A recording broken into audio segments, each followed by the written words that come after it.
नमस्कार मित्रों, मैं आपका दोस्त आदित्य मिश्रा अपने नए YouTube चैनल शिक्षा संगम पर स्वागत करता हूं और आशा करता हूं कि आप सभी लोग स्वस्थ होंगे, अच्छे होंगे और मस्त होंगे। आज हम बहुत ही इम्पोर्टेंट टॉपिक के बारे में बात करने जा रहे हैं जो हमारे प्रत्येक पेपर में या एग्ज़ाम में पूछा जाता है। तो आज हम बात करने जा रहे हैं संधि और महेश्वर सूत्र के बारे में। महेश्वर सूत्र व्याकरण का पहला ग्रंथ अष्टाध्यायी। अष्टाध्यायी जो है ये पाणिनि के द्वारा लिखा गया था और ये जो महेश्वर सूत्र हैं ये शंकर जी के डमरू से निकले थे। एक बार जब व्याकरण की रचना करने के लिए पाणिनि तप कर रहे थे उस समय शंकर जी प्रकट हुए और उन्होंने 14 बार डमरू बजाया और जितनी बार डमरू बजाया उससे एक ध्वनि का आगाज हुआ जो निकली, जिसको पाणिनि ने अपने शब्दों में पिरोया। इस प्रकार से 14 महेश्वर सूत्रों का निर्माण हुआ। तो आइए समझते हैं वो 14 महेश्वर सूत्र क्या हैं। इसी के आधार पर पूरी संधि आपको समझ में आएगी। महेश्वर सूत्र अगर आपने समझ लिया तो संधियाँ फिर कुछ नहीं है। तो महेश्वर सूत्र कौन कौन से हैं? आ, ई, उ और ड़। तो इसको कहते हैं अयुड़। फिर आता है दूसरे में रील रिक, रिलरिक। फिर आता है एओंग, ठीक है। फिर आता है एओच, ठीक। फिर आता है हैवरट। फिर आता है लड़। फिर आता है इयमंगणम नम। फिर आता है झभा इया। फिर आता है घड़धस, ठीक है। फिर क्या आता है उसके बाद? जब घड़धस। फिर आता है खपछठ थ चटतौ, खपछठ थ चटतौ। फिर आता है कपय। 13वां क्या था? सशरह। और 14वां क्या था? हल। इतना सभी को आई होप क्लियर हो गया होगा। तो बहुत ही आसान हो जाएगा। ये 14 महेश्वर सूत्र आपको नहीं याद करने हैं, लेकिन जिसे याद हो जाए तो बहुत ही अच्छी बात है। तो इस प्रकार से जो है व्याकरण का उद्गम हुआ। तो अष्टाध्यायी किसकी रचना है? अगर पेपर में पूछा गया, कई बार पूछा गया कि अष्टाध्यायी किसकी रचना है, तो ये रचना है पाणिनि की। और अष्टाध्यायी में समास कौन सा है? अष्टधन अध्याय। तो 8 अध्यायों का समूह, अर्थात इसमें क्या है? द्विगु समास। जब हम समास की बात करेंगे, समास पढ़ाएंगे तो आपको उसमें एकदम टॉपिक क्लियर कर देंगे। तो आइए अब बात करते हैं संधि की। संधि में अगर हम बात करते हैं तो एक होता है प्रत्याहार सूत्र। प्रत्याहार सूत्र क्या होता है कि महेश्वर सूत्रों का संक्षिप्त रूप, जो महेश्वर सूत्र होते हैं 14 हैं, उनका संक्षिप्त रूप क्या कहलाता है? प्रत्याहार सूत्र कहलाता है। और प्रत्याहार सूत्रों की संख्या कितनी है? 42। 2 अक्षर बराबर एक प्रत्याहार बनता है। जैसे अक हो गया तो आ, ई, उ, री, री, क। तो इसमें होता क्या है कि हम जो भी अक्षर लेते हैं, जैसे अयुड़ रीलरिक है तो आ के बाद ई, उ और जो अंतिम में ड़ा आता है उसको छोड़ देते हैं, और रील री क तो का को भी छोड़ देते हैं, इसमें री और री लेते हैं। इस प्रकार से आ, ई, उ और री और री। अक प्रत्याहार में 5 अक्षर आते हैं, इक में 4 आते हैं, एच में 4 आते हैं। तो आप सभी को इतना क्लियर हो गया होगा। अब बात करते हैं संधि में। क्या बात करते हैं? संधि। तो संधि किसे कहते हैं? अगर हम 2 शब्दों का मेल कर देंगे तो समास हो जाता है, लेकिन यहाँ पे हम किसका मेल करते हैं? 2 वर्णों या अक्षरों का। समास में और संधि में सिर्फ इतना ही अंतर है। संधि का मतलब होता है 2 वर्णों का मेल, जिससे कोई मिलने से उसके कोई विकार उत्पन्न हो। अगर कोई विकार उत्पन्न नहीं हो रहा तो फिर वो संधि नहीं होगी। जैसे कि अब हम बात करते हैं कि जब 2 वर्णों के मिलने से या 2 अक्षरों के मिलने से उत्पन्न होने वाले विकार को क्या कहते हैं? संधि कहते हैं, ठीक है। तो अब बात करते हैं संधियां कितने प्रकार की होती हैं। ठीक। और संधि का मतलब क्या होता है, मेल या जोड़। अब अगर हम संधियों के प्रकार की बात करते हैं तो संधियां होती 3 प्रकार की। स्वर संधि, फिर दूसरी आती है व्यंजन संधि, तीसरी क्या है, विसर्ग संधि। जो स्वर संधि होती है उसमें स्वर के साथ जब स्वर मिलता है तब क्या बनती है, स्वर संधि। जो व्यंजन संधि होती है इसमें व्यंजन के साथ में या तो स्वर आएगा या तो व्यंजन आएगा, तो क्या बनेगी, व्यंजन संधि। इतना सभी को क्लियर। और विसर्ग संधि में क्या होगा, तो जो विसर्ग संधि है जो है वो तो होगा ही, फिर उसमें स्वर आएगा या तो विसर्ग आएगा। मतलब स्वर या तो स्वयं विसर्ग, या तो स्वर या तो स्वयं व्यंजन, और स्वर के साथ तो स्वर ही जुड़ेगा। 3 प्रकार की संधियां होती हैं। इतना सभी को आई होप क्लियर हो गया होगा। अगर हम बात करते हैं, आज केवल हम पढ़ेंगे किसके बारे में, स्वर संधि के बारे में। तो स्वर संधि में जैसे हिंदी में बात करते हैं संधि, तो स्वर संधि कितने प्रकार की होती है, हिंदी में 5 प्रकार की, जबकि संस्कृत में कितने प्रकार की होती हैं, 7 प्रकार की। कितने प्रकार की होती हैं, संस्कृत में 7 प्रकार की संधियां होती हैं, बल्कि 8 होती हैं। एक प्रकृति भाव होती है तो उसका कोई मतलब नहीं बनता है, पेपर में अगर आएगा तो आप 7 लगाएंगे, ठीक। और हिंदी में कितनी होती हैं, 5 होती हैं। क्लियर। स्वर संधि को मतलब अच प्रत्याहार के अंतर्गत सभी स्वर शामिल होने के कारण ही स्वर संधि को अच संधि भी कहते हैं। तो कभी कभी पेपर में क्या बार बार पूछा गया है कि स्वर संधि को अन्य किस नाम से जानते हैं, तो किस नाम से जानते हैं, अच संधि। क्यों जानते हैं, अब सुनिएगा। अच जैसा हमने अभी बताया था, तो आ ई ऊ ड़ ये था ना पहली लाइन, फिर री, फिर री, फिर क, ठीक। फिर एक लाइन ये वाली हम यहाँ पे लिखे देना, तीसरी वाली ए ओंग, ठीक, ग मतलब अंगा वाली, तो ये हो जाएगा एओंग। अब अगर इतना हो गया, फिर उसके बाद एक लाइन आती ए औच, यहाँ पे एक मात्रा होगी, फिर ए औच, ठीक है, फिर ए औच हो जाएगा। तो अब हम इसको समझिएगा, आ से लेके क्या होता है, ई उ री ए ओ औ, ये सब क्या हैं, ये जो आ से लेके चा तक हैं ये सभी स्वर होते हैं, इसलिए इसको कौन सी संधि कहते हैं, अच संधि। क्लियर हो गया सभी को। अब अगर हम बात करते हैं हिंदी में स्वरों की संख्या कितनी होती है, 11, जबकि संस्कृत में स्वरों की संख्या कितनी होती है, 13। दीर्घ संधि, दीर्घ संधि जो होती है इसमें जितने भी आते हैं वो सब समान स्वर वाली संधि, इसको कौन सी संधि कहते हैं, समान स्वर वाली संधि। जैसे आ के साथ आ मिला, या बड़ा आ के साथ बड़ा, या छोटी के साथ छोटी, या बड़ा ऊ के साथ छोटा ऊ, या छोटा ऊ के साथ छोटा ऊ। तो इस प्रकार से जब समान अक्षर आपस में मिलते हैं तो कौन सी संधि कहलाता है, दीर्घ संधि। तो जैसे कौन सी है, अकह, इसका सूत्र क्या होता है, अकह सवर्णे दीर्घा। इसके अगर हम सूत्र की बात करते हैं तो इसका सूत्र क्या है, अकह सवर्णे दीर्घा। अकह, अकह मतलब होता है अक प्रत्याहार से बनने वाले ना। तो अब सवर्णे मतलब सा मतलब समान, वर्ण मतलब अक्षर, ठीक, जिसमें समान अक्षर वाले जो हों मिलने से जो संधि बने उसको कौन सी संधि कहते हैं, दीर्घ संधि। तो अब बात करते हैं, या तो छोटा एक है या तो बड़ा, या तो छोटा आस मिलेगा या तो छोटा बड़ा आस मिलेगा, या तो बड़ा छोटा आस मिलेगा या तो बड़ा बड़ा आस मिलेगा, लेकिन मिले कुछ भी बनेगा क्या, बड़ा आ ही बनेगा। तो इसमें कुछ समझाने की ज़रूरत हमारे हिसाब से नहीं है। जैसे अगर हम बात करते हैं, ठीक है, तो अब यण संधि की बात करते हैं। किसकी बात करते हैं, यण संधि। तो यण संधि में भी कुछ नहीं है, इसमें कोई मतलब बहुत सब समान समान से होंगे, जिसमें भी समान आ जाए, जैसे कि समान शब्द होते हैं उसमें कौन सी संधि हो जाएगी, दीर्घ संधि हो जाएगी। बस इतना क्लियर रखिएगा, ठीक है। तो आई होप इतना सभी को क्लियर हो गया होगा। अब बात करते हैं यण संधि की, ये इम्पॉर्टेंट है। दीर्घ संधि जल्दी पूछी भी नहीं जाती है कभी, लेकिन कभी कदार पूछ भी लेते हैं, कोई कहा नहीं जा सकता पेपर वालों का।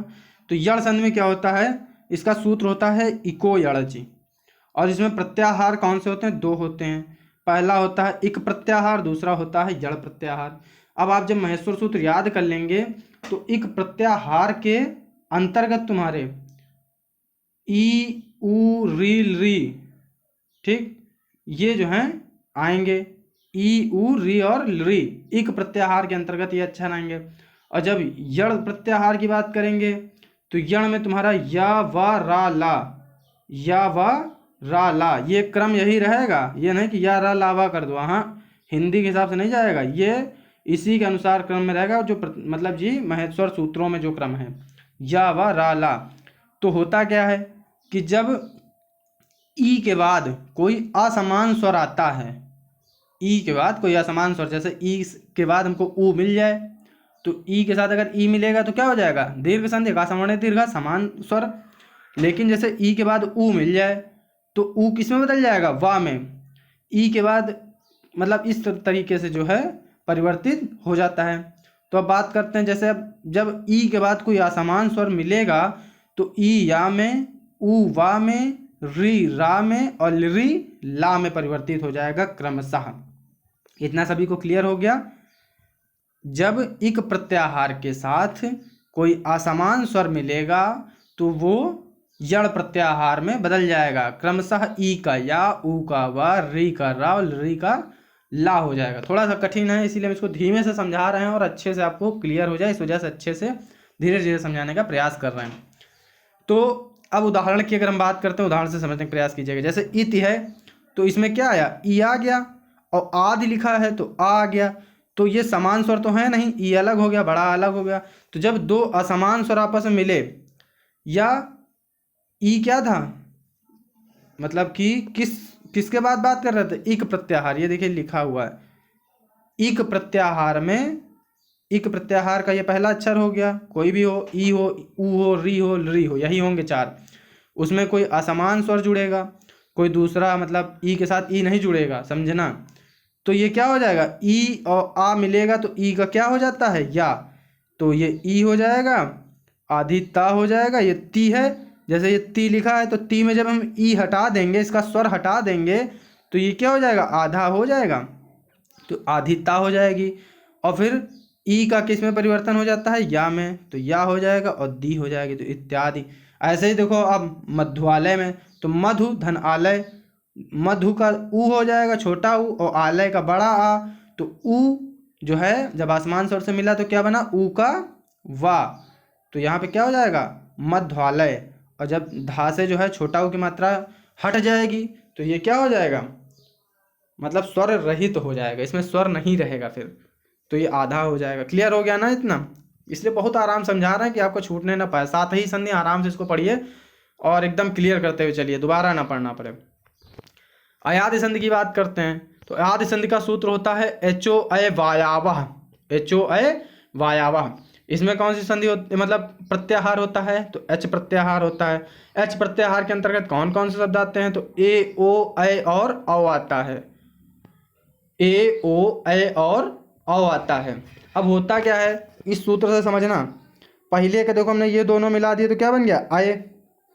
अब अय है तो अगर हम अय को तोड़े तो देखो क्या हो जाएगा, छोटा आ, फिर या को अगर तोड़े तो या और धन आ, ठीक, फिर वा को तोड़े तो धन वा और धन बड़ा आ, ठीक।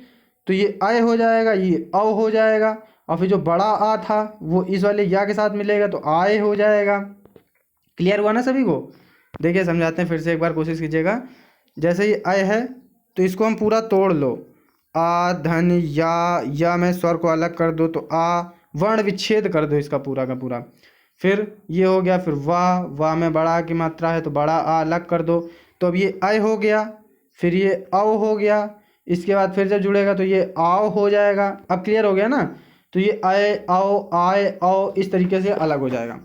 तो होता क्या है, जो ए है वो क्रमशः परिवर्तित हो जाएगा अय में, ओ परिवर्तित हो जाएगा औ में, अय परिवर्तित हो जाता है आय में, और औ परिवर्तित हो जाता है आओ में। क्लियर हो गया ना। अब देखिए इसके एग्जाम्पल समझ लेते हैं हम। जैसे पो धन अन है तो पो में पा हो जाएगा और ओ अलग हो गया, ये पा और ओ को अलग कर लिया, ये अन हो गया। तो ओ का क्या हो जाता है, ओ का हो जाता है औ। ये देखो हमने बताया था, यहाँ पे ओ है, ओ का क्या हो गया था, औ। ठीक, तो अगर ओ का औ हो गया और अन हो गया तो पा औ, तो मतलब पा धन व धन ना, तो पा के साथ जब आ मिला, जब पा के साथ आ मिला तो पा और व और धन न, पावन मतलब पवन हो जाएगा। क्लियर हो गया। अगर पावन की बात करते हैं तो पा धन मतलब बड़ा हो गया, इसको अलग कर लिया, वाह हो गया, आ हो गया और ना हो गया। तो अब इसमें देखा जाए तो ये देखिए आओ बीच में आ गया, तो इससे भी हम इसको पहचान सकते हैं। एक बढ़िया सा ट्रिक बताते हैं, जैसे पावन है तो पा लिखा, धन आ लिखा, धन वा लिखा, धन ना लिखा, तो बीच में कहीं ना कहीं आए आए आओ आओ, ये देखिए वर्ण विच्छेद कर दो, सीधा बीच में आए आए आओ आओ मिल जाएगा, तुरंत लगा दो आदि संधि।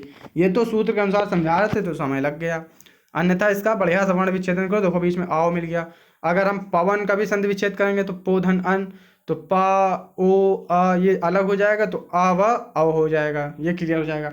मतलब वर्ण विच्छेदन करने पे कहीं ना कहीं आए आए आओ आओ चार शब्दों में तुमको कुछ ना कुछ मिल जाएगा। क्लियर। अब बात करते हैं गुण संधि की। गुण संधि का सूत्र क्या होता है, आद्य गुणा यह अदेन गुणा। गुण संधि का सूत्र क्या होता है, आद्य गुणा यह अदेन गुणा। अब गुण संधि को देखो क्या होता है, जैसे इसमें एक होता है जैसे छोटा आ और बड़ा आ के साथ में, किसके साथ में, छोटा ओ आ हो या बड़ा आ हो, इसके साथ में या तो ह्रस्व ई हो या तो दीर्घ ई हो, छोटी ई हो या बड़ी ई हो, छोटा ऊ हो या बड़ा ऊ हो, या तो री हो या तो री हो, इनमें से कोई भी आ जाएगा तो ई जो है वो ए में परिवर्तित हो जाएगा, ऊ जो है वो ओ में परिवर्तित हो जाएगा, जो री है उसका अर और री का अल हो जाता है। अब इसको उदाहरण के माध्यम से समझते हैं।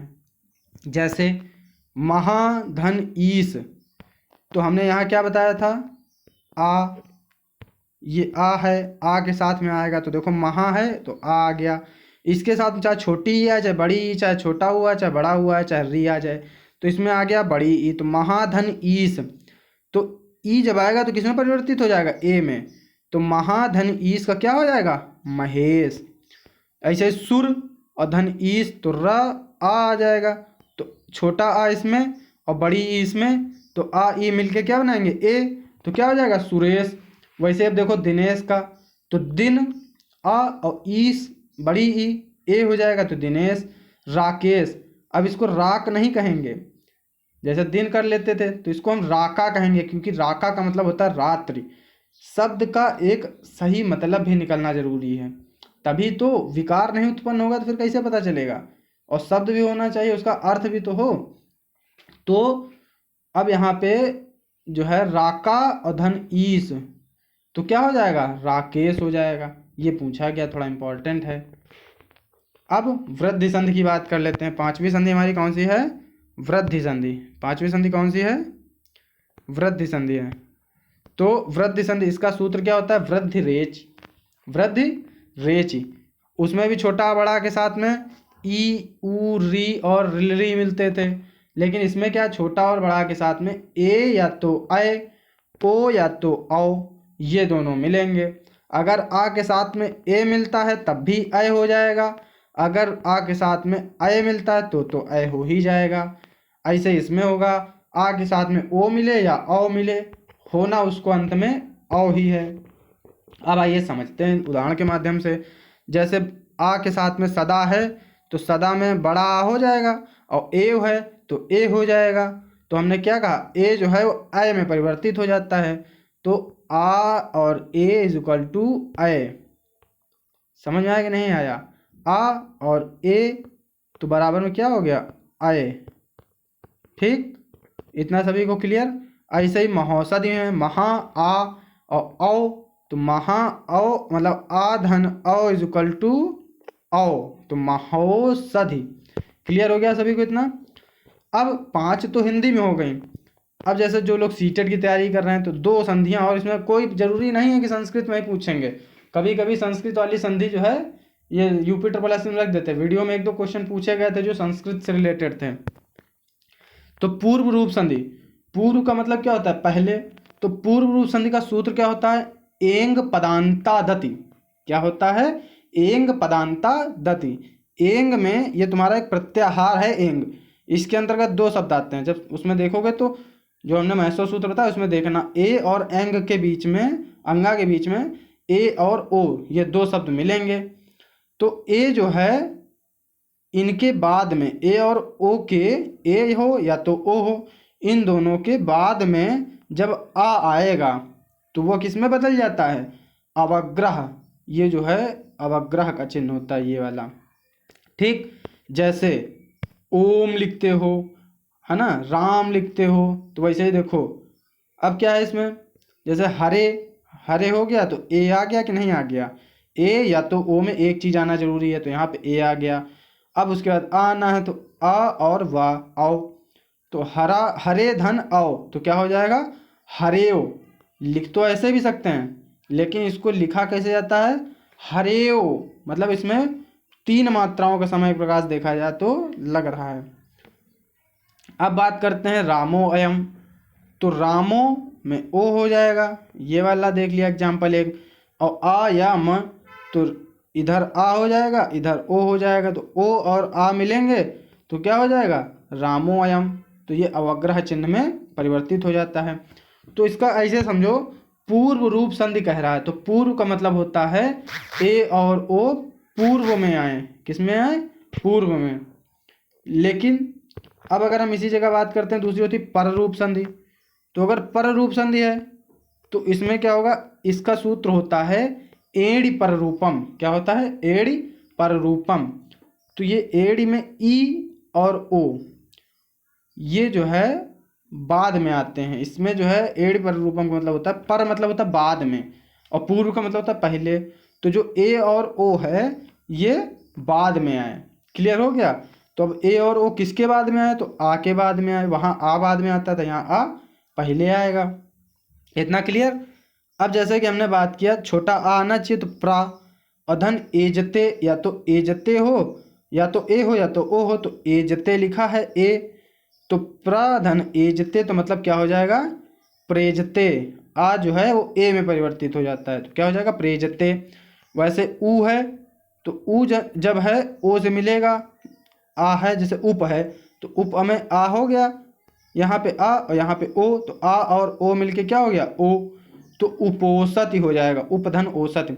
अभी देखो ये सी टेट में पूछा गया प्रश्न है, टेट में, सॉरी टेट में पूछा गया प्रश्न है, प्राधन एजते प्रेजते, इसी बार में पूछा गया था। तो आई होप सभी लोगों को इतना क्लियर हो गया होगा। आज हमने स्वर संधि की बात की है, हमने समझाने का पूरा प्रयास किया है। अगर किसी को भी कहीं भी डाउट दिखता है तो आप कमेंट सेक्शन में कमेंट करके पूछ सकते हैं, और बिल्कुल पूछेगा। अगली बार जो है नेक्स्ट वीडियो है वो व्यंजन संधि पे बनाई जाएगी, और आप सभी लोग प्रैक्टिस करें, समझें और क्वेश्चन लगाएं। किसी भी प्रकार का कोई क्वेश्चन हो तो कमेंट सेक्शन में कर सकते हैं, और इसे ज़्यादा से ज़्यादा लाइक करें, शेयर करें, सब्सक्राइब करें। बहुत बहुत धन्यवाद मित्रों।